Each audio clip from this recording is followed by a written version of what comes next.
जो मुख्यमंत्री हैं उनके अंदर स्वास्थ्य मंत्रालय है, उनके अंदर सारे उनके रूल है, पुलिस है। अब वो नहीं समझ आ रहा है कि वो किसके खिलाफ प्रदर्शन कर रही है। हमारे सिस्टम ने में क्या बदलाव आया, हमारे कानून में जो भी बदलाव उसमें काम का क्या हुआ। आज भी हम 2012 में ही खड़े। सबसे पहले तो मैं ये अपने तरफ से ये कहना चाहूंगी कि जो बच्ची के साथ घटना हुई है, उसके साथ जो दरिंदगी हुई है, जो भी मुजरिम उसमें शामिल है, एक है या एक से ज्यादा है, उनको जल्द से जल्द पकड़ा जाए, जल्द से जल्द उनको सजा मिले। लेकिन आज 6 दिन हो गया, न पुलिस, और अभी सीबीआई तो कल से लगी है, अभी कोई डिसीजन पे नहीं पहुंचा गया कि नहीं उस बच्ची के साथ एक था या और कोई शामिल है, या उसको कैसे इंसाफ मिलेगा, ये सोचना बहुत दूर की बात है। जो भी हालात वहां पैदा हुए हैं कि डॉक्टर्स आवाज उठा रहे हैं कि नहीं, हमको सपोर्ट चाहिए, हमको सुरक्षा चाहिए, उस बच्ची को इंसाफ चाहिए।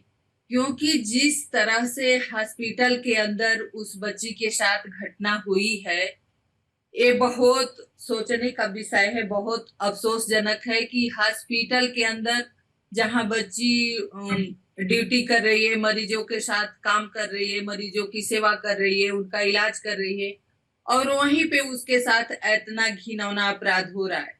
तो अगर कहते हैं कि डॉक्टर भगवान होते हैं, अगर हॉस्पिटल के अंदर खुद जहां वो ड्यूटी पे है और वहां वो सुरक्षित नहीं है, तो आप आम महिलाएं और बच्ची के लिए क्या सोच सकते हैं।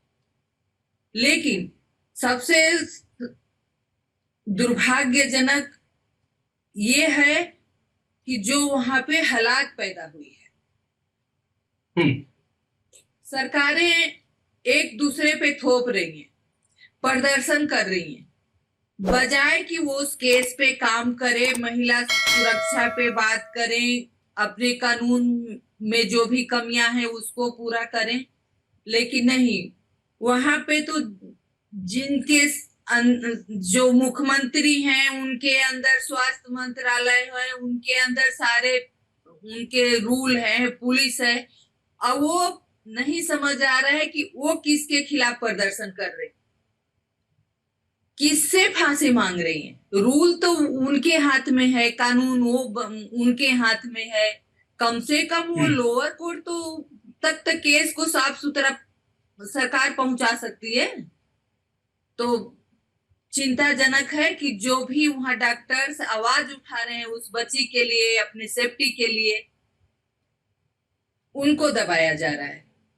उनको दबाने के लिए, उनको डराने के लिए हॉस्पिटल के अंदर एक भीड़ आती है, तोड़ फोड़ करती है, मारपीट करती है, उनको धमकी देती है नर्सों को कि हम उसी डॉक्टर की तरह हालात कर। तो मैं आपके चैनल के माध्यम से यही कहना चाहूंगी कि हम सबको इस पे मिलके सोचने की जरूरत है, सरकार को सोचने की जरूरत है कि आज भी जब भी कोई घटना होता है निर्भया का नाम आता है, लेकिन निर्भया की घटना से, उसके मौत से हमने क्या सीखा है, हमारे सिस्टम ने में क्या बदलाव आया, हमारे कानून में जो भी बदलाव उस पे काम का क्या हुआ। आज भी हम 2012 में ही खड़े। तो हम यही चाहते हैं कि जो भी हमारे देश के डॉक्टर्स बाहर रोड पे हैं उनको इंसाफ मिले, उस बच्ची को इंसाफ मिले, उस माँ बाप को इंसाफ मिले। क्योंकि ये घिनौना जो अपराध हुआ है, जो उनके माँ बाप के बयान आ रहे हैं, टीवी पे देख रहे हैं कि पोस्टमार्टम रिपोर्ट कुछ और कह रही है। जिस तरह से बच्ची के साथ बर्बरता हुई है, तो कहीं ना कहीं लग रहा है कि हम लोगों के नजरे से कुछ छिपा हुआ है, वो बाहर आना चाहिए। क्योंकि जिस तरह से वो बात कर रहे हैं, पोस्टमार्टम रिपोर्ट सामने आ रही है, तो उस तरह से तो लग रहा है कि बच्ची के साथ कुछ और ही हुआ, उसमें कुछ कोई और भी शामिल है। क्योंकि एक आदमी इतना काम नहीं कर सकता अकेले। तो हम यही चाहेंगे कि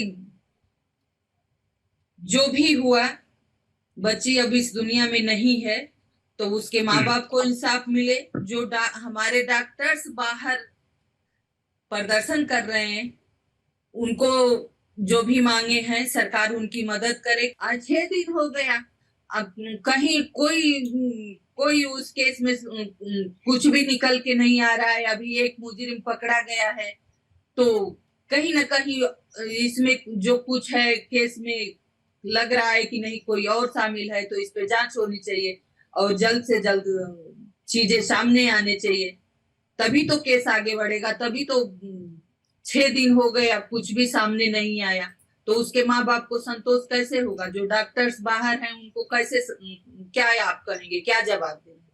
तो ये सरकार का फर्ज बनता है कि उस बच्ची के साथ जो घिनौना अपराध हुआ है, उन सारे मुजरिमों को, जो भी इसमें शामिल है, सबको अरेस्ट किया जाए, सबको सजा हो। और जो डॉक्टर्स बाहर बैठे हैं, धरने पे बैठे हैं, उसको सरकार आश्वस्त करे कि नहीं, हम आपकी मांग पूरे करेंगे, आपको सेफ्टी प्रोवाइड करेंगे, तभी जाके हालात सुधरेंगे। और उम्मीद करते हैं कि बच्ची को जल्द से जल्द इंसाफ हो। बहुत सारी आवाजें उठ रही है, मुख्यमंत्री के रेजिग्नेशन की भी आवाज उठ रही है। आपको क्या लगता है, आप क्या कहना चाहेंगे इसमें? देखिए, ये सरकार का अपना अपना वो है, लेकिन मैं इतना जरूर कहूंगी कि एक महिला होने के नाते जिस तरह से केस में हो रहा है, ऐसा नहीं होना चाहिए। उनको परिवार के साथ उनको खड़ा होना चाहिए, परिवार को विश्वास दिलाना चाहिए कि नहीं, हम यहाँ के मुख्यमंत्री हैं, हेल्थ मिनिस्टर हैं, आपको इंसाफ मिलेगा। बजाय की जो तोड़ फोड़ हो रही है, जो तबदले हो रहे हैं, इसकी जरूरत नहीं है। जरूरत है आप इस पे काम करिए, आप हॉस्पिटल के अंदर जो भी सबूत है उसको कलेक्ट करवाइए और बच्ची को इंसाफ मिले, इस पे काम करें। आखिरी सवाल लेना चाहूंगा, लगातार अलग अलग राज्यों से ऐसी खबरें आती हैं महिलाओं के खिलाफ जो दुष्कर्म होते हैं। वेस्ट बंगाल की बात कर लें, और 2012 के बाद में चीजें कितनी बदली हैं ये भी जानना चाहेंगे, और ऐसा कुछ होना चाहिए जिससे इन केसेस में लगाम लगे। देखिए, 12-13 साल हो गए, बहुत चीजें ठीक हुई है, बदली है।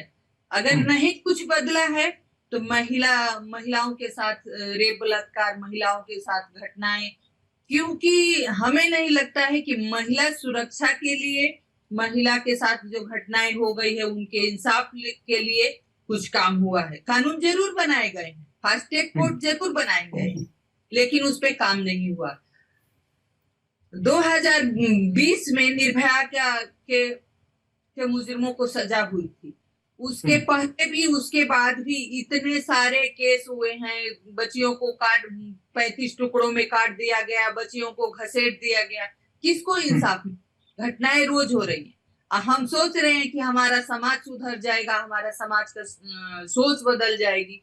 अगर आप मुजरिमों को सजा नहीं देंगे, जेल में बैठा के उनका पालन पोषण करेंगे, उनकी मांगे पूरी करेंगे, तो महिलाएं सुरक्षित कैसे होंगी? तो जब तक मुजरिमों को सजा मिलेगी, जब तक फास्ट ट्रैक कोर्ट में काम नहीं होगा, जब तक जो भी कानून बने हैं उस पे काम नहीं होगा, मुजरिमों को सजा नहीं होगी, तब तक हमें नहीं लगता है कि समाज की सोच बदलेगी और महिलाएं सुरक्षित हो।